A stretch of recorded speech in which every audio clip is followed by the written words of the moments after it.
नमस्कार दोस्तों, इस वीडियो में बात करते हैं कि इन्फॉर्मेशन सिक्योरिटी में क्या क्या नहीं आता है। मैंने जो बोला था पहले वीडियो में कि इन्फॉर्मेशन सिक्योरिटी में सब कुछ नहीं आता है जो हम लोग पढ़ने वाले हैं।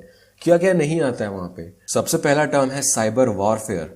वॉरफेयर का मतलब क्या कि जो अलग अलग कंट्रीज होती है ना, जो गवर्नमेंट्स होती हैं, वो एक दूसरे के प्रति खुन्नस रखती है और एक दूसरे को डिस्ट्रॉय करने की कोशिश करती है ऑनलाइन तरीके से, डिजिटल वे में। कैसे करती है? वेबसाइट्स को मतलब हैक कर देना, डाउन कर देना। जैसे आपने डॉस अटैक के बारे में सुना होगा, हम लोग पढ़ेंगे उसके बारे में, कि हम लोग गवर्नमेंट वेबसाइट्स को ही डाउन कर देते हैं। मतलब दूसरों की इंफॉर्मेशन को ठप कर देते हैं। चुराना नहीं है, बेसिकली चुराना यहाँ पर कंसर्न नहीं है, यहाँ पर इंफॉर्मेशन इन्वॉल्व नहीं होता है उतना, लेकिन नुकसान पहुंचाना।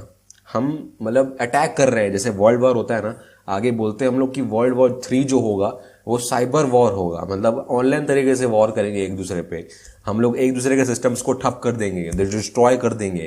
तो वो होता है साइबर वॉरफेयर। अब मिलिट्री जो ऑपरेशंस होते हैं ना, एक दूसरे की कंट्रीज के मिलिट्री एक दूसरे पे अटैक करते हैं ऑनलाइन तरीके से, तो वो भी वॉरफेयर में आता है। लेकिन यहाँ पर इन्फोसेक में जो टर्म है उसमें वॉरफेयर इन्वॉल्व नहीं होता है। मतलब होता भी होगा, उतना नहीं होता है जितना हम लोग साइबर सेक में पढ़ेंगे। वॉरफेयर के लिए गवर्नमेंट बहुत तैयारी करती है, इन्फॉर्मेशन पहले कलेक्ट करती है साइलेंटली दूसरे कंट्रीज के बारे में। तो वो सब जो है वो सब भी हम लोग साइबर सेक में पढ़ते हैं। ऐसा नहीं है कि वो इन्फॉर्मेशन इन्वॉल्व नहीं है वहाँ पे, लेकिन साइबर सिक्योरिटी इन्वॉल्व है ना, साइबर स्पेस इन्वॉल्व है, तो इसलिए हम लोग साइबर सेक में पढ़ेंगे वो चीज़।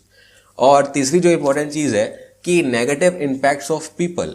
इंटरनेट पे हम लोग क्या क्या कर रहे हैं जो हमें अलाउड नहीं है, वो सब भी हम लोग कर रहे हैं। मतलब दुनिया भर में लोग कुछ भी इलीगल चीज़ें कर रहे हैं, ड्रग्स बेच रहे हैं और सेक्सुअल अब्यूज़ कर रहे हैं, साइबर स्टॉकिंग कर रहे हैं एक दूसरे की, और बहुत सारी चीज़ें ऐसी हैं जो इलीगल हैं। मतलब गन्स वगैरह बेचना, किसी को मरवाना, मतलब हायर करना और कॉन्ट्रैक्ट देना, ये सब। और ये सब हमको अलाउड नहीं है। अगर फॉर एग्जांपल मैं बोलता हूँ कि आपको मतलब आपके पेरेंट्स ने बोला है कि आप ऑनलाइन गेम नहीं खेल सकते, लेकिन फिर भी आप खेल रहे हो, तो उसमें इन्फॉर्मेशन कहाँ से इन्वॉल्व हुई है? वहाँ पर तो मतलब ऐसा कुछ नहीं है ना कि इन्फॉर्मेशन को सिक्योर रखना है। तो उस केस में साइबर सिक्योरिटी में आता है ये सब। इन सब चीज़ों को बंद करना, इलीगल चीज़ों को मतलब स्टॉप करना, इसको बढ़ने से रोकना, ये सब हम लोग डिस्कस करते हैं वहाँ पे। और आईओटी सिक्योरिटी के बारे में बहुत यहाँ पर कंसर्न है, मतलब कंट्रोवर्सी है कि ये आता है कि नहीं। ये साइबर सिक्योरिटी में आता है, इन्फोसेक में भी आता है, लेकिन जनरली जो बहुत मोस्ट ऑफ द पार्ट है इसका, वो साइबर मतलब ऑनलाइन इन्वॉल्व होता है, उसमें ऑनलाइन चीज़ें इन्वॉल्व होती है, तो इसलिए ये साइबर सिक्योरिटी में आता है। तो इन्फॉर्मेशन सिक्योरिटी ये सब चीज़ों से डील नहीं करता है। डील करता भी है तो कोई मतलब नहीं है उसका, और वो उन सब चीज़ों को हम लोग एक सबसेट मान सकते हैं कि वो साइबर सिक्योरिटी का सबसेट है, तो इसलिए हम लोग उसको साइबर सिक्योरिटी में डील करेंगे। तो ये जो चीज़ें हैं जो इन्फोसेक में नहीं आ रही हैं, तो वो किस में आ रही है, उनसे कौन डील करेगा? तो यहाँ पर उनसे डील करने के लिए यहाँ पर साइबर सिक्योरिटी इन्वॉल्व किया गया है। साइबर सिक्योरिटी का मतलब यही है कि जो चीज़ें ऑनलाइन चीज़ों को इन्वॉल्व कर रही हैं, जो डिजिटल सिस्टम्स को इन्वॉल्व कर रही हैं, साइबर स्पेस को इन्वॉल्व कर रही हैं। तो साइबर स्पेस का मतलब क्या?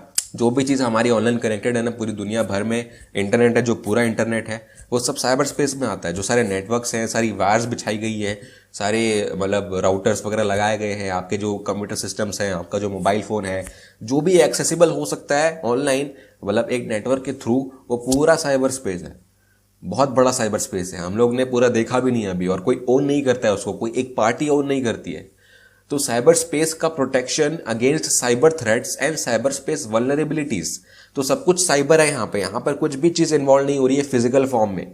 इन्फोसेक में फिजिकल चीज़ें इन्वॉल्व थी, मतलब जो डॉक्यूमेंट्स है, जो पेपर्स है, आपने कबर्ड के अंदर मतलब डाल के रखे, लॉक करके रखे, तो वो अगर मैंने चुरा लिया तो वो इन्फोसेक में आएगा। ठीक है, यहाँ पर मैं साइबर ऑनलाइन तरीके से कंप्यूटर सिस्टम्स के थ्रू इंटरनेट से कुछ चुरा रहा हूँ या कुछ वल्नरेबल प्रूफ कर रहा हूँ, फिर उसको एक्सप्लॉइट कर रहा हूँ, तो वो सब चीज़ें आएंगी साइबर सिक्योरिटी में। तो उसको प्रोटेक्ट करना है आपको, और मेजर पार्ट यही है हमारे कोर्स का। मेजर क्या, पूरा पार्ट वही है।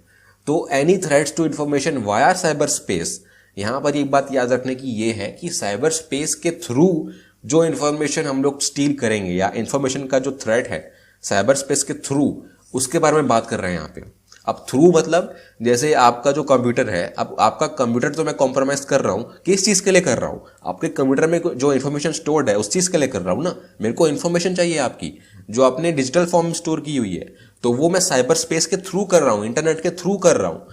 ठीक है, इंटरनेट को हैक नहीं कर रहा हूँ मैं, इंटरनेट के थ्रू जो इन्फॉर्मेशन मिल रही है मेरे को, उसको मेरे को हैक करना है, वो मेरे को चाहिए। तो हैक करने का मेरा मतलब ऑब्जेक्टिव ही यही है कि मेरे को इन्फॉर्मेशन चाहिए, या इन्फॉर्मेशन के साथ कुछ करना है, मेरे को इन्फॉर्मेशन को चेंज करना है, मॉडिफाई करना है, या उसको अनअवेलेबल बनाना है, या प्राइवेसी को ब्रीच करना है, तो ये सब काम मैं कर रहा हूँ।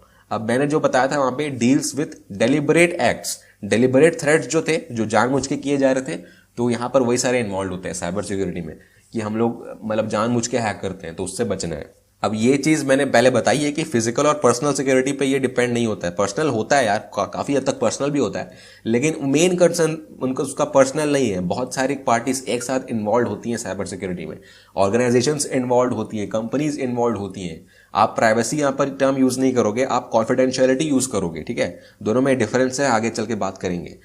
यहां पर एक बार फिर से कि threats via cyber space, not threats for cyber space. मैं कंप्यूटर को हैक नहीं कर रहा हूं, मैं कंप्यूटर में जो इन्फॉर्मेशन स्टोर्ड है उसको हैक कर रहा हूं, तो इसलिए मैं साइबर सिक्योरिटी इंट्रोड्यूस कर रहा हूं। तो इन सब में वही सारे थ्रेट्स को हम लोग डिस्कस करेंगे। अब यहां पर ये सिंपल सा मैंने फिर से बताया कि साइबर सिक्योरिटी इंफॉर्मेशन सिक्योरिटी में डिफरेंस क्या है। काफी सारे डायग्राम्स हैं यार इसके, और अलग अलग तरीके के डायग्राम्स हैं, लेकिन जो मतलब रियलिटी से एकदम क्लोज वाला डायग्राम मेरे को लगा, तो मैंने यहाँ पर उसको डिस्प्ले किया हुआ है, ठीक है। इन्फोसेक में साइबर स्पेस थोड़ा बहुत आता है, लेकिन हम लोग जो डिस्कस करेंगे यहाँ पे पूरा साइबर सिक्योरिटी होगा। अब ऑब्जेक्टिव्स क्या क्या हैं साइबर सिक्योरिटी के, ये मेन पार्ट है हमारा। इससे यहाँ से आप ध्यान देना चालू करो, अगर आपने अभी तक ध्यान नहीं दिया है तो अभी से ध्यान देना चालू करो कि ये सब हम लोग डिस्कस करेंगे। ऑब्जेक्टिव्स क्या क्या है, हम लोग क्यों पढ़ रहे हैं ये सब, साइबर सिक्योरिटी क्यों पढ़ते हैं हम लोग।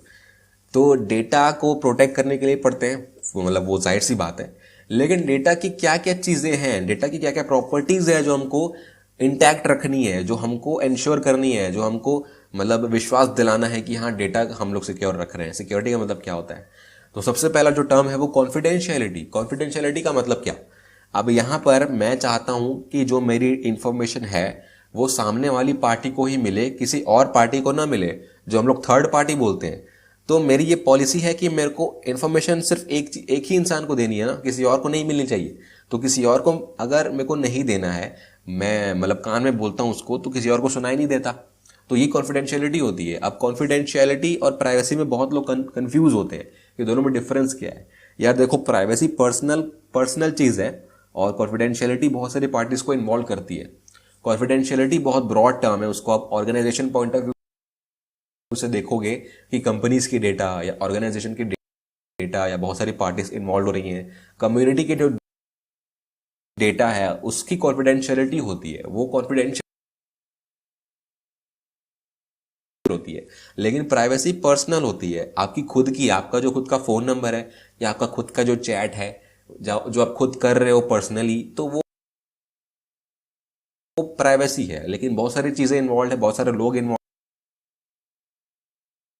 है, तो वो कॉन्फिडेंशियलिटी हो जाता है, ठीक है। तो ये चीज हम लोग ज्यादा डिस्कस करेंगे यहाँ पे। अनऑथराइज्ड मतलब जो ऑथराइज्ड नहीं है। ऑथराइज का मतलब क्या, जिसको मैंने परमिशन नहीं दी है डेटा को एक्सेस करने के लिए, वो उसको नहीं मिलनी चाहिए। अब इंटीग्रिटी की बात करें तो इंटीग्रिटी मतलब फॉर एग्जांपल मैंने आपको भेजा है हेलो और आपको मिला हेल, तो पूरा मतलब मीनिंग ही चेंज हो गया ना, डेटा का पूरा मतलब चेंज हो गया कि हेलो और हेल मिल रहा है आपको। तो ऐसे में डेटा पूरी मिलनी चाहिए, मैंने भेजी तो वही मिलनी चाहिए, उसी फॉर्म में मिलनी चाहिए। मतलब मैंने इमेज भेजी तो इमेज ही मिलनी चाहिए, ऐसा नहीं है कि आपको वीडियो मिल जा रहा है, आपको ऑडियो मिल जा रहा है, आपको टेक्स्ट मिल जा रहा है। तो जो मैंने भेजा है और जिस फॉर्म में भेजा है, कंप्लीट और एक्यूरेटली मिलना चाहिए सामने वाले को, कुछ चेंज नहीं होना चाहिए, कुछ मॉडिफाई नहीं होना चाहिए बीच में। तो ये इंटीग्रिटी है, इंटीग्रेट करके रख रहे हो डेटा को।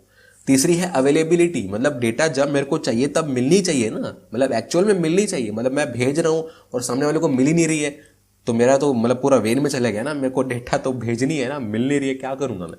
तो जब चाहिए डेटा तब अवेलेबल होनी चाहिए। चौथी चीज है नॉन रेपुडिएशन। इसका मतलब ये कि मैंने आपको मैसेज भेजा तो मैं ये एक्सेप्ट करूंगा कि मैंने भेजा है, और आप जब उसे रिसीव करोगे तो आप भी एक्सेप्ट करोगे कि आपने उसे रिसीव किया है। मतलब कोई पार्टी जो भेज रही है या रिसीव कर रही है, वो बाद में मुकरनी नहीं चाहिए कि मैंने नहीं भेजा है, मैंने रिसीव नहीं किया। क्योंकि क्या होता है ना कि मैंने आपको पैसा भेजा है, मैंने आपको पेमेंट कर दी है किसी ऑर्डर पे, तो आपने बोला कि मैंने तो पेमेंट रिसीव की ही नहीं है, जबकि आपने रिसीव कर दी। तो ऐसा नहीं होना चाहिए ना, आप मेरे पास प्रूफ रहना चाहिए कि आपने पेमेंट रिसीव कर दी है, तो उसमें कोई दिक्कत नहीं आएगा फिर। तो ये सारी दिक्कतें नॉन रेपुडिएशन में आती हैं। अब ऑथेंटिसिटी की बात करें तो ये बहुत क्लोजली रिलेटेड है कॉन्फिडेंशियलिटी से कि एक्चुअली में जो मैं डेटा जिसको भेज रहा हूं ना उसको ही मिलनी चाहिए, और जो डेटा भेज रहा है वो वही भेज रहा है जिसको वो डेटा भेजनी है। मतलब मैं ऑथेंटिक पार्टी हूं जो सेंड कर रहा हूं डेटा को, ठीक है। तो मेरे को उस केस में यूजर ने पासवर्ड वगैरह बताना पड़ेगा कि हाँ मेरे को पता है मैं सही आदमी हूं जो भेज रहा हूं। तो ये ऑथेंटिसिटी होती है, जो भेज रहा है वो एक्चुअल में वही हो, जो रिसीव कर रहा है एक्चुअल में वही हो जो रिसीव करना है जिसको। तो ये पांचों ऑब्जेक्टिव्स हम लोग मेनली पढ़ते हैं, इसके अलावा भी ऑब्जेक्टिव्स हैं बहुत सारे, लेकिन जो मेन है वो यही है और यही सब आपको याद रखने हैं। सारे कॉन्सेप्ट जो भी पढ़ेंगे हम लोग, आप इससे रिलेट करके देखना कि ये सब मतलब वेरीफाई हो रहा है कि नहीं। तो ये तो कुछ मेन टॉपिक्स थे साइबर सिक्योरिटी में, और आज के लिए इतना ही। नेक्स्ट वीडियो तक देखते रहिए, सीखते रहिए। Thank you.